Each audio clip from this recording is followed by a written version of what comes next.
Hello my dear students, कैसे हैं आप सभी लोग। उम्मीद करता हूं बहुत अच्छे होंगे। बेटा लास्ट क्लास हम लोगों ने 12th अकाउंटेंसी में गुडविल कंप्लीट की थी। गुडविल में हमने वेटेड एवरेज मेथड कंप्लीट किया था, जो कि हमारी क्लास काफी लंबी हो गई थी। मुझे लगता है आपको थोड़ी सी दिक्कत आई होगी कि लगभग मेरे ख्याल से वो मेरे को भी अपलोड करने में बहुत टाइम लग गया था, वो 1 GB से ऊपर में बैठ रही थी। खैर, पर उस क्लास को लंबा करना जरूरी था, क्योंकि अगर मैं उस क्लास को छोटा करके 20-20 मिनट में अगर मैं उसे मतलब डिवाइड करने की कोशिश करता तो शायद आपके दिमाग की क्लियरिटी खत्म हो जाती। वेटेड एवरेज मेथड थोड़ा सा कॉम्प्लिकेटेड भी था, जो कि मैंने क्वेश्चंस कराया वो तो बहुत ही ज्यादा कॉम्प्लिकेटेड था, और इस वजह से मैंने दोनों को एक साथ जोड़ा, एक कॉन्सेप्ट और क्वेश्चन दोनों एक साथ जुड़ पाए। ठीक है जी।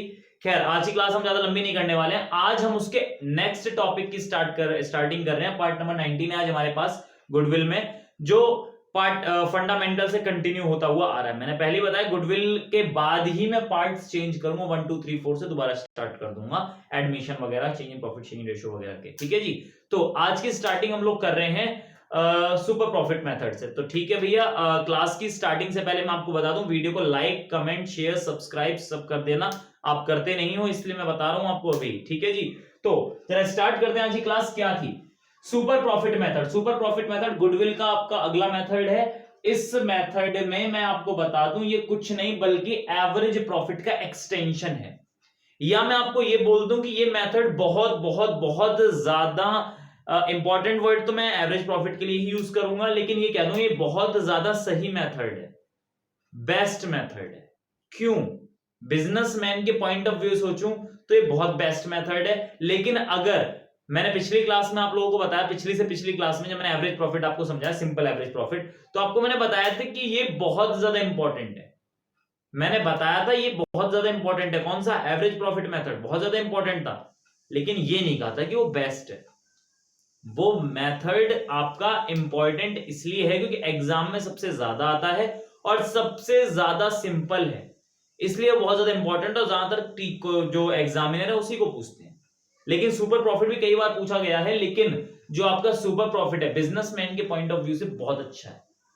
ये मैं आपको समझाऊंगा ऐसा क्यों होता है, क्योंकि इसके अंदर आपके एक्चुअल प्रॉफिट, जो सही में प्रॉफिट होता है, उस प्रॉफिट को लेकर और उसके बाद गुडविल की कैलकुलेशन होती है। पहले इसको मैं आपको फॉर्मूला बता देता हूं, उसके बाद मैं चीजों को एक एक करके समझाने का प्रयास करूंगा।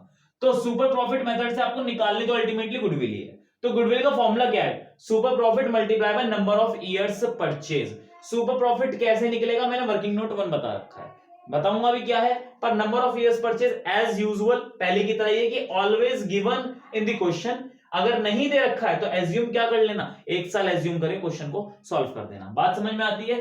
तो वर्किंग नोट 1 में क्या कहा गया? सुपर प्रॉफिट निकालने के लिए फॉर्मूला है हमारे पास, actual average profit minus normal profit. अब आप पूछेंगे सर ये एक्चुअल एवरेज प्रॉफिट क्या है? बेटा ये एक्चुअल एवरेज प्रॉफिट आपका वही वाला प्रॉफिट है जो आपने सिंपल एवरेज प्रॉफिट में सीखा था। वहां जो आपने प्रॉफिट सीखा था, कैसे सीखा था वो? आप 4 साल या 5 साल जो भी आपको क्वेश्चन में दे दिया गया उन सबका टोटल करते थे, और जितने साल भी होते थे उससे उसको डिवाइड कर देते थे। इससे क्या निकल गया था? इससे आपका एक्चुअल एवरेज प्रॉफिट निकलता था, जिसको मैंने वहां नाम दिया था सिंपल एवरेज प्रॉफिट, जिसको हम एवरेज प्रॉफिट भी बोलते हैं। तो एक्चुअल एवरेज प्रॉफिट तो आपका वही था। बात आ रही है नॉर्मल प्रॉफिट की। नॉर्मल प्रॉफिट का मतलब क्या है? बेटा नॉर्मल प्रॉफिट का मतलब है कि बिजनेसमैन नॉर्मली क्या कमा सकता है, कैसे कमा सकता है।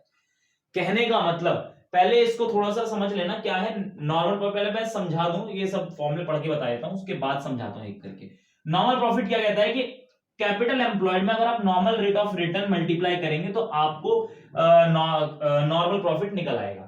ये नॉर्मल रेट ऑफ रिटर्न हमेशा क्वेश्चन में दिया हुआ होगा, मैं यहां लिख दूं कोने में, ऑलवेज गिवन, ये हमेशा आपको दिया हुआ होगा। इसके साथ साथ कैपिटल एम्प्लॉयड जो है, कैपिटल एम्प्लॉयड कैसे निकलती है? कैपिटल एम्प्लॉयड निकलती है कैपिटल या रिजर्व एंड सरप्लस जोड़ दो आपस में, कैपिटल एम्प्लॉयड निकल जाएगी, या फिर फिक्स्ड एसेट और करंट एसेट जोड़ो और लायबिलिटी को माइनस कर दो, आपकी कैपिटल एम्प्लॉयड निकल जाएगी। साथ में एक नोट और है कि super profit can never be negative. ये चीज तो आपके रटने वाली थी।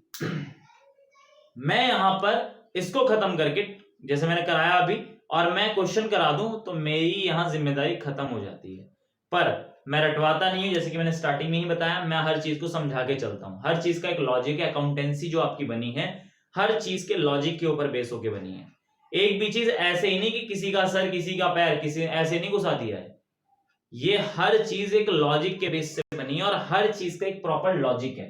तो फिलहाल हम इसी लॉजिक को थोड़ा समझने का प्रयास करते हैं।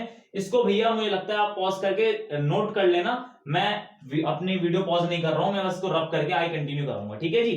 तो जरा इस बात को समझना, मैं आप सबको कुछ चीजें याद दिलाना चाहता हूं। मैं कुछ चीजें आप लोगों को याद दिला दूं, उसके बाद आपको और मजा आएगा। बेटा 11th क्लास में आप लोगों ने बहुत सारी बैलेंस शीट बनाई थी फाइनल अकाउंट को लेकर, जरा उस बैलेंस शीट को याद कर ले। लाइबिलिटी थोड़ा ऊपर लिख देता हूं, स्पेस की दिक्कत है। लाइबिलिटी अमाउंट, एसेट अमाउंट, यही हुआ करता था। Liability amount, asset amount. मैं यहां कहता हूं, मान लो मशीन है मेरे पास 1 लाख रुपए की, मान लो कार है मेरे पास 50,000 रुपए की, मेरे पास स्टॉक है 30,000 रुपए का, और ज्यादा लंबा नहीं करेंगे, इसमें कैश और डाल के इसको बैलेंस शीट को क्लोज कर रहे हैं। तो कितना टोटल हुआ? 2 लाख रुपए। और आपने 11th क्लास में तो पढ़ा है, जितना लाइबिलिटी होगी उतनी एसेट होगी, और जितनी एसेट होगी उतनी लाइबिलिटी होगी। मैं यहां पर कैपिटल को दे देता हूं 80,000, रिजर्व एंड सरप्लस को दे देता हूं 30,000, बैंक लोन में डाल देता हूं, कितने हो गए 8 9 10 110, इसमें 50,000 डाल देता हूं 10 160, और बाकी आपके क्रेडिटर्स और डाल देता हूं, क्रेडिटर्स डाल देता हूं 40,000 के। ठीक है जी, ये आपकी बैलेंस शीट होती है। अब इस बैलेंस शीट में जो आपने सबने बनाई है, कोई खास बात नहीं है इसके अंदर। कैपिटल एम्प्लॉयड का मतलब क्या होता है, पहले इसका मतलब बता दूं आपको। आपने कैपिटल का मतलब क्या समझा? कैपिटल का मतलब वो समझा कि वो पैसा जो बिजनेसमैन अपने घर से लेकर आता है बिजनेस में लगाने के लिए, ताकि वो बिजनेस कर सके, इसको हमने कैपिटल बोला। लेकिन माय डियर, कैपिटल वहां पर अधूरा था। वहां पर आपको इसलिए ये बात बताई गई थी क्योंकि आपको बाकी चीजें, रिजर्व एंड सरप्लस, बाकी सब चीजों के बारे में नहीं पता था। पर रिजर्व एंड सरप्लस होता क्या है? Reserve and surplus, general reserve, capital reserve, ये सब वो रिजर्व्स होते हैं जो आपके प्रॉफिट का ही हिस्सा होते हैं। मैंने पहले समझा रखा है कि रिजर्व आपके वो पैसा होता है जो प्रॉफिट का ही एक हिस्सा होता है, जिसे आप निकालकर अपने पास एक जगह रख लेते हैं बिजनेस में, ताकि जब कभी भविष्य में बिजनेस में कोई मुसीबत आए या कभी पैसों की जरूरत पड़े, अचानक आपके पास पैसों की शॉर्टेज हो जाए, पैसा ना हो आपके पास, तो आप वहां से निकालकर उसका यूज कर सकते हैं। इसको हम रिजर्व बोलते थे। तो कैपिटल एम्प्लॉयड, कैपिटल एम्प्लॉयड का मतलब वो होता है वो पैसा जो बिजनेसमैन बिजनेस के अंदर लगाता है, किस चीज के लिए? वो पैसा जनरेट करने के लिए, इनकम जनरेट करने के लिए। बात समझ रहे हैं? तो कैपिटल एम्प्लॉयड जो आपका निकल के आता है, वो कैपिटल एम्प्लॉयड आपका capital plus reserve and surplus को मिलाकर निकल के आता है, जिसको हम क्या कहते हैं?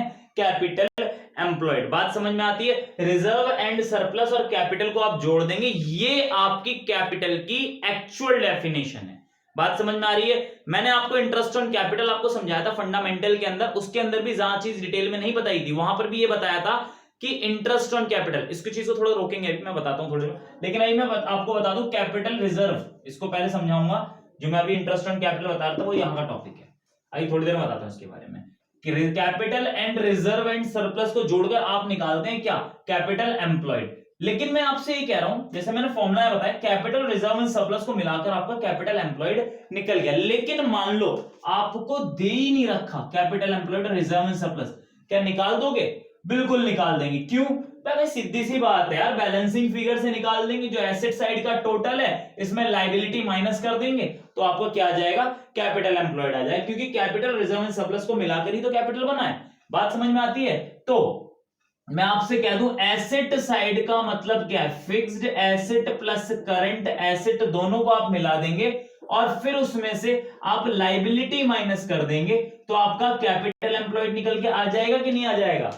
यहां पर फारसी तो लिखी हुई नहीं है, यही लिखा हुआ है, या तो कैपिटल या रिजर्व एंड सरप्लस जोड़ दो तो आपका कैपिटल एम्प्लॉयड आ जाएगा, नहीं जोड़ सकते किसी वजह से तो आप फिक्स्ड एसेट को और करंट एसेट को जोड़ो और लायबिलिटी को माइनस कर दो तो आपकी कैपिटल एम्प्लॉयड आ जाएगी। बात समझ रहे हैं? मतलब इसका टोटल लिया, इसमें से माइनस किया, ये निकल के आ गया। ये एक जनरल सी चीज है, आपको ये बात पता है। और मैंने इस फॉर्मूले में कोई नई चीज नहीं डाली है, कोई भी नई चीज नहीं डाली है, आप सब चीजों को भूल गए थे, मैंने बस याद दिलाया आपको। मुझे लगता है बात समझ में आई होगी। तो आपका यहां तक का टॉपिक क्लोज होता है, कैपिटल एम्प्लॉयड होता क्या है कुल मिला के। ये चीज आपकी रुकी हुई है, ये चीज आपकी रुकी हुई है। मैं जरा इसको थोड़ा समझाने का प्रयास करता हूं, इसको रब कर देता हूं कि आपका नॉर्मल प्रॉफिट निकलता कैसे, क्या होता है इसका नॉर्मल प्रॉफिट। बेटा निकालना तो बहुत आसान, निकालने 2 मिनट लगेगी निकल जाएगा, लेकिन इसको थोड़ा समझने की चीज है कि कैपिटल नॉर्मल प्रॉफिट आपका निकलता क्यों और होता क्या है। बेटा नॉर्मल प्रॉफिट का मतलब ये होता है कि बिजनेसमैन पैसा बिजनेस में ना लगा के बल्कि उस पैसे को अपने घर पर ही रखे, उसके बाद वो कितना पैसा नॉर्मली कमा सकता है। या मैं बिल्कुल देसी भाषा में आपसे बात करूं कि एक बिजनेसमैन बिल्कुल थोंद फुला के घर में बैठा है, पैसा लिया, उस पैसे को उसने कहीं लगा दिया, बैंक में एफडी करा ली, या मान लो शेयर्स कर ले लिए, या फिर मान लो जमीन खरीद ली, या मकान खरीद के रेंट पर दे दिया, उसने कुछ भी पैसा लगा के वहां से इनकम जनरेट की है। बात समझ में आती है? इस इनकम जनरेशन को क्या बोलते हैं? इस इनकम जनरेशन को हम लोग क्या नाम है, नॉर्मल प्रॉफिट बोलते हैं। बात समझ में आ रही है नहीं आ रही? तो नॉर्मल प्रॉफिट क्या है? कैपिटल एम्प्लॉयड जो भी आपने निकाला है वो आपका वो पैसा जो घर में रखा हुआ है और multiply by normal rate of return. ये हमेशा दिया हुआ होगा लेकिन आपको पता होना चाहिए नॉर्मल रेट ऑफ रिटर्न क्या होता है। बेटा मैंने आपको इंटरेस्ट ऑन कैपिटल जब समझाया था तो वहां भी एक बात बताई थी कि इंटरेस्ट ऑन कैपिटल क्यों दी जाती है। इंटरेस्ट ऑन कैपिटल इसलिए दी जाती है, मैं थोड़ा सा रिवाइंड करा देता हूं कि मान लो बिजनेसमैन उस पैसे को फर्म में ना लगाता, बिजनेसमैन उस पैसे को फर्म में ना लगाता बल्कि उसकी एफडी करा लेता, तो बेटा कुछ ना कुछ तो उसे मिलता इंटरेस्ट, कुछ ना कुछ तो उसे पैसा मिलता। तो इस इंटरेस्ट ऑन जो इंटरेस्ट एफडीआर या किसी भी चीज पर आपको मिलता है, जो भी इनकम जनरेट होती, इस इनकम के एवजी मतलब इसके बिहाफ पे जो मिलता था उसके बिहाफ पे आपको इंटरेस्ट ऑन कैपिटल देना होता था। पर मैंने ये नहीं आपको उस वक्त बताया था कि किसके बिहाफ पे आप इंटरेस्ट ऑन कैपिटल दे रहे हो, उसका नाम क्या है। बेटा उसी का नाम आपका नॉर्मल रेट ऑफ रिटर्न है। जो आपके मान लो बैंक में एफडी आपने कराई, कुछ करते ही नहीं हो आप, मैं कह रहा हूं चलो आपने बैंक का पैसा लिया, बैंक में एफडी करा ली, सबसे सेफ जगह है। आपको जब मैच्योर होगी आप उसको तोड़वा लोगे और आपके पास पैसा आ जाएगा। मुझे लगता है आपको एफडी पता होगी, सभी को नहीं पता है तो आप नेट पे सर्च करना, ये कोई जनरल चीज है, ये सबको पता है। अपने घर पे ही पूछेंगे तो वही बता देंगे आपको कि बैंक में एफडी कराने का मतलब क्या होता है। ठीक है, तो वो आपका नॉर्मल रेट ऑफ रिटर्न कहलाती थी। उसकी जगह पर आप लोग क्या करते थे, उसकी जगह पर आप लोग इंटरेस्ट ऑन कैपिटल देते थे, पर इंटरेस्ट ऑन कैपिटल आपका नॉर्मल रेट ऑफ रिटर्न नहीं है, ध्यान रखना इस बात का। वो उसकी जगह पर दिया जाता था। नॉर्मल रेट ऑफ रिटर्न का मतलब है आपको क्या मिलता। ठीक है, हमेशा आपको क्वेश्चन में दिया हुआ होगा कैपिटल एम्प्लॉयड वो पैसा जो आपने बिजनेस में लगाया है, इस multiply by normal rate of return. मतलब आप अगर घर में पड़े रहते, थोंड फुला लेते गुब्बारे की तरह, तो आप नॉर्मली इतना कमा ही लेते। बात समझ में आती है? तो सुपर प्रॉफिट क्या कहता है? सुपर प्रॉफिट कहता है कि एक्चुअल एवरेज प्रॉफिट, ये वो प्रॉफिट है जो आपने कमाया है। अब जो कह दूं, अब कमाया है, अब कमाया है। और नॉर्मल प्रॉफिट क्या है? नॉर्मल प्रॉफिट का मतलब यह है कि कुछ भी नहीं करते, कुछ भी नहीं करते तो कम से कम इतना तो कमा ही लेते।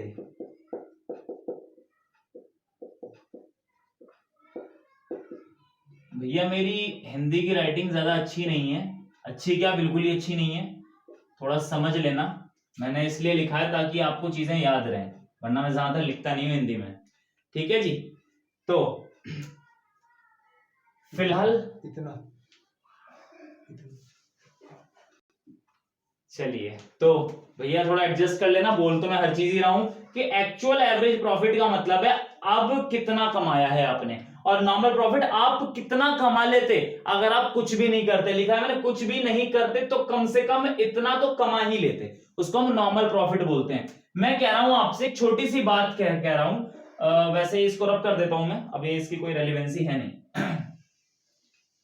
मैं आपसे एग्जाम्पल के तौर पे कह रहा हूं कि आपने बिजनेस किया और दिन दूनी चार रात चौगनी तरक्की करके मान लो आपने 1.5 लाख रुपए कमाए, ये आपका एक्चुअल एवरेज प्रॉफिट है। आपने 1.5 लाख रुपए कमाए और बेटा कुछ भी नहीं करते, घर में पड़े रहते, फोन फुलाते रहे, दिन रात पड़े हो घर में, सो रहे हो लॉकडाउन में या सो रहे हो इस तरीके से, फिर भी बेटा आपका बैंक में पड़ी एफडी आपके पैसे आपको लगभग 50,000 रुपए कमाकर दे रहे हैं। तो ये तो वो है जो आप वैसे भी कमाते, ये वो जो आपने अब कमाया। पिछले एग्जाम मतलब पिछला टॉपिक मैंने समझा सिंपल एवरेज प्रॉफिट, उसमें मैंने कहा था कि 1.5 लाख ही आपके गुडविल के लिए कैलकुलेशन हो गई, पर 1.5 लाख वो एक्चुअल गुडविल कैलकुलेशन के लिए सही नहीं थी। क्यों? क्योंकि आपके 50,000 उसके अंदर जुड़े हुए थे। बेटा जब 50,000 जुड़े हुए तो आपने एक्चुअल गुडविल निकाल कहां से ली? वो तो आपका वो पैसा था, कुछ भी नहीं करते तब कमा लेते। वो तो गधे घोड़े सब कमा लेंगे, इसको तो कोई भी कमा लेगा, पैसा होना चाहिए पास, सब कमा लेंगे। लेकिन ये वो है जो आपने अपने स्किल्स अपनी मेहनत से आपने कमाया है। बात समझ में आती है? तो आपका सुपर प्रॉफिट कितना निकल के आया? आपका 1 लाख रुपए सुपर प्रॉफिट निकल गया। इसके बेस से अगर आप गुडविल की कैलकुलेशन करते हैं तो बिल्कुल एग्जैक्ट गुडविल की कैलकुलेशन होती है। मुझे लगता है आपको ये बात समझ में आई होगी। चलिए जी, इसके साथ साथ एक नोट और दे रखा है कि note super profit can never be negative. ये बात अभी आपको 2 मिनट में समझ में आएगी। बेटा एक बात बताओ जरा, कभी मार्केट में गधे देखे? गधे मैंने तो देखे नहीं जो बिजनेस करते हो। एक बात बताओ, एक बंदा 1.5 लाख रुपए मेहनत करके कमा रहा है और 50,000 रुपए नॉर्मली कमा सकता था। ऐसे तो बंदे बहुत मिल जाएंगे, पर ऐसा गधा कोई आपको मिलेगा मार्केट में कि मान लो एक्चुअल प्रॉफिट तो 1.5 लाख रुपए वो कमा रहा है और अगर कुछ भी नहीं करता, घर पड़ा रहता, तोंद फुलाए रहता, तो 1,60,000 कमाता। 1.5 लाख रुपए वो एक्चुअली कमा रहा है मेहनत करके, सारे दिन सुबह आ रहा है और शाम को जा रहा है, रात देर तक रुक रहा है, कभी कभी रात में भी रुक रहा है, इतनी मेहनत कर रहा है तब 1.5 लाख कमा रहा है, और कुछ भी नहीं कर रहा तो 1,60,000 कमाता। अब तो क्या फायदा कमाने का, घर में ही पढ़ा रहे। भाई मान लो मैं पढ़ा रहा हूं, मैं आपको बैच में रोज पढ़ाता हूं, मैं आता हूं कोचिंग में भी आता हूं और बैच भी कंटिन्यूअसली लेता हूं पूरे साल, रिवीजन भी कराता हूं, इतनी मेहनत करता हूं। जितनी इनकम मुझे जनरेट होती है, अगर मुझसे कोई ये कह दे आके कि सर एक काम करो आप कोचिंग मत आया करो, जितने पैसे आपको मिल रहे हैं ना, को जितना आप अर्न कर रहे हो इतने आपको घर बैठने के दूंगा मैं, आप घर बैठ जाओ आपको इतने बैठने के दूंगा मैं।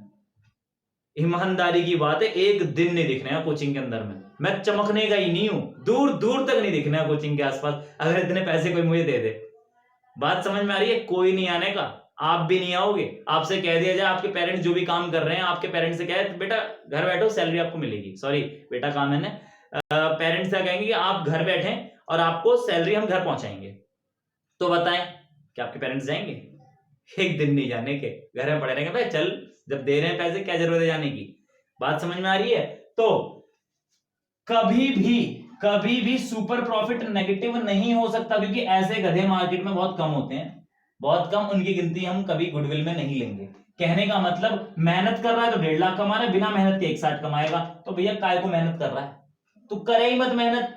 मतलब इस केस में -10,000 आपके सुपर प्रॉफिट आ रहे हैं, तो आपको सुपर प्रॉफिट आंसर में लिखना है 0 और नोट डाल देना है सुपर प्रॉफिट के नेवर बी नेगेटिव। ऐसे नहीं लिखते तो भैया ऐसे लिख लेना, कई लोगों को शायद वो चीज समझ में ना आ रही हो, super profit can never be negative, और इसका लॉजिक मैंने आपको अभी दिया है, ठीक है जी। और इस केस में गुडविल क्या आने वाली है? गुडविल आपकी आएगी वो भी 0, क्योंकि सुपर प्रॉफिट से नंबर ऑफ ईयर्स परचेज चाहे कुछ भी हो, 0 से मल्टीप्लाई करेंगे तो हर चीज 0 ही हो जाती है, तो गुडविल आपकी हमेशा 0 आएगी। जहां दिमाग मत लगाना, ऐसा अगर क्वेश्चन में आ जाता है तो सीधा 0 गुडविल निकालकर और मामला क्लोज कर देना कि जी गुडविल कुछ है ही नहीं। बात समझ में आती है? तो यहां तक आपकी ये चीज क्लोज होती है। तो मैं इस चीज को आपको एक क्वेश्चन के माध्यम से बताता हूं। फिलहाल आप वीडियो को थोड़ा पॉज कर लीजिएगा, मैं इसको अभी करके और तब आपको समझाता हूं।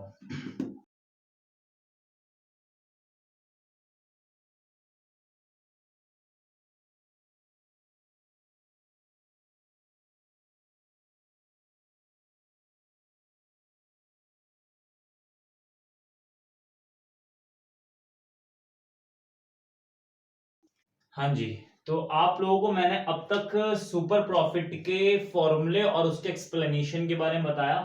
फिलहाल मैंने ये क्वेश्चन लिया है, ये क्वेश्चन काफी इजी भी है और इसी टाइप के क्वेश्चंस आपके एग्जाम्स में आने वाले हैं। इससे अलग भी जो क्वेश्चंस है मैं आपको व्हाट्सएप ग्रुप में भेज दूंगा, तो भैया व्हाट्सएप ग्रुप में ऐड हो जाना। वीडियो के डिस्क्रिप्शन बॉक्स में आपको व्हाट्सएप का लिंक मिल जाएगा। क्वेश्चन पढ़ लेते हैं पहले, उसके बाद इसका सॉल्यूशन करते हैं। क्या कहा है? The firm earns net profit during the last 3 years. 3 साल के नेट प्रॉफिट दे रखे हैं, ईयर 1, ईयर 2 एंड 3, जो कि 18,000, 20,000 और 22,000 है। Capital invested of the firm 60,000 रुपए। हमसे कहा क्या गया है कि कैपिटल जो इन्वेस्ट की गई है फर्म के अंदर 60,000 रुपए इन्वेस्ट की गई है। बेटा कैपिटल एम्प्लॉयड नाम नहीं दिया, रटोगे तो कंफ्यूज हो जाओगे। ध्यान रखो, कैपिटल इन्वेस्टेड का मतलब जो पैसा आपने बिजनेस में लगाया है, मैंने कैपिटल एम्प्लॉयड का आपको एग्जैक्ट मतलब समझाया। तो यहां पर कैपिटल इन्वेस्टेड जो है 60,000 रुपए है। नॉर्मल रेट ऑफ रिटर्न जो मैंने बताया कि हमेशा दी हुई होगी, 10% दी हुई है। कहा है calculate goodwill for 3 years purchase. कितने साल की परचेज है? 3 साल की परचेज है by super profit method. Super profit method से इसको सॉल्व करना है। क्या करें इसको सॉल्व? छोटा क्वेश्चन है, ही सॉल्व हो जाएगा, मुझे कोई रब करने की जरूरत नहीं है। बेटा मैं इसको 2 टुकड़ों में बांट दूं ताकि आप थोड़ा सा यही कर पाओ। थोड़ा 2 टुकड़ों में बांटा है मैंने, सॉल्यूशन है नीचे। Calculation of goodwill. गुडविल कैसे निकलेगी आपकी? फॉर्मूला बताया था, super profit multiply by number of years purchase. Numbers of year purchase हमें दे रखी है 3 साल। सुपर प्रॉफिट नहीं दिखा तो क्या हो गया? हम वर्किंग नोट 1 से निकाल लेंगे। जरा निकालें वर्किंग नोट 1 से सुपर प्रॉफिट। जी सुपर प्रॉफिट जो है ना यही निकाल लेते हैं, चलो। Working note 1, calculation of super profit. कैसे निकलेगा super profit? Super profit is equals to average profit multiply by normal profit. अब आपको एवरेज प्रॉफिट भी निकालना है और नॉर्मल प्रॉफिट भी निकालना है। एवरेज प्रॉफिट निकालना सभी को आता है, मैं यहां वर्किंग नोट 2 डाल दूं। पहले एवरेज प्रॉफिट ही निकाल लो। Working note 2, calculation of average profit. कैसे निकलेगा एवरेज प्रॉफिट? एवरेज प्रॉफिट निकलेगा टोटल प्रॉफिट कितने? 18, 20 और 22, 18,000, 20,000, 22,000, ये सब मैं पहले पढ़ा चुका हूं, डिवाइडेड बाय 3। ठीक है, 3 कौन सा वाला? ये वाला 3 नहीं, 1, 2, 3, ये वाला 3। ध्यान रखना इसकी बात, ये यहां पर बाय चांस सेम है, 3 साल का प्रॉफिट और 3 साल की परचेज। तो आपको ये वाला नहीं लेना है, बल्कि कौन सा वाला लेना है? 1, 2 और 3, जितने भी काउंटिंग ऊपर है उसे लेकर 3 से डिवाइड कर दो, तो 20,000 आपका क्या आ गया? एवरेज प्रॉफिट आ गया। स्पेस की कमी है, यहां कर देता हूं इसको, ये पेज 1 है, पेज 2 है, ठीक है जी। तो आपका एवरेज प्रॉफिट निकल के आया 20,000। हमें चाहिए क्या? हमें अब नॉर्मल प्रॉफिट चाहिए, जो कि नॉर्मल प्रॉफिट में डाल देता हूं वर्किंग नोट 3 से। तो जरा यहां निकाल लेते हैं वर्किंग नोट 3। वर्किंग नोट 3 क्या है? Calculation of normal profit. फिलहाल मैं सब चीज आपको समझा चुका हूं, तो मुझे नहीं लगता आपको ये चीज में दिक्कत आएगी। मैं बस सिंपल कैलकुलेशन करता जा रहा हूं। Capital employed multiply by normal rate of return. Capital employed साफ साफ नहीं दिया, लेकिन कैपिटल इन्वेस्टेड तो दिया है, तो बेटा यही कैपिटल एम्प्लॉयड है। अगर रिजर्व एंड सरप्लस भी देते तो क्या करते? वो इसमें ऐड कर देते कैपिटल एम्प्लॉयड में, उसके बाद निकालते। नॉर्मल रेट ऑफ रिटर्न कितना है? 10% है। कितना आया? 6,000 रुपए। बेटा 6,000 यहां लिख दिया, तो आपका क्या निकल के आया? Super profit. सुपर प्रॉफिट निकल के आया 14,000 रुपए। यही 14,000 रुपए आप यहां रख दें। 14,000 रुपए आपका यहाँ आ गया। मुझे लगता है आपको बात समझ में आई होगी। चलिए जी 42,000 आपकी क्या निकल के आई है, गुडविल निकल के आ गई है। ठीक है, तो ये आपका सुपर प्रॉफिट का सबसे सिंपल मेथड था। मैंने आपको बताया केवल वेटेड एवरेज में थोड़ी सी दिक्कत आई थी, क्योंकि उसके अंदर पास्ट एडजस्टमेंट्स भी कुछ थी, मतलब कुछ प्रॉफिट बढ़ रहा था, कुछ घट रहा था, बस ये थोड़ी सी समस्या थी, इसके अलावा कोई प्रॉब्लम नहीं है। और सुपर प्रॉफिट में कोई इतना हार्ड क्वेश्चन नहीं आता है। बाकी जो भी क्वेश्चंस आपकी बुक्स के अंदर है, जो टीएस ग्रेवाल जैसे आपकी लगी हो, किसी के में चतुर्वेदी लगी होंगी, जो भी बुक आपके में लगी हो उसके जो भी क्वेश्चंस है वो आप कर लीजिएगा। इसके साथ साथ क्वेश्चंस नहीं है तो व्हाट्सएप ग्रुप पे आप मैसेज करिएगा, मैं आपको क्वेश्चंस प्रोवाइड कराऊंगा। और इसी के साथ साथ आज की क्लास यहाँ पर एंड करते हैं, बाकी नेक्स्ट क्लास में हम शुरू करेंगे। तो भैया अगर वीडियो पसंद आया हो तो इसको लाइक, कमेंट, शेयर, सब्सक्राइब कर दीजिएगा, शेयर कर दीजिएगा अपने फ्रेंड्स के साथ, क्योंकि इस टाइम लॉकडाउन चल रहा है और सभी को इसमें हेल्प मिलेगी। और भैया बेल आइकन दबा देंगे तो लेटेस्ट अपडेट आपको मिल जाएगी। और आज के लिए इतना ही। Thank you very much, have a nice day.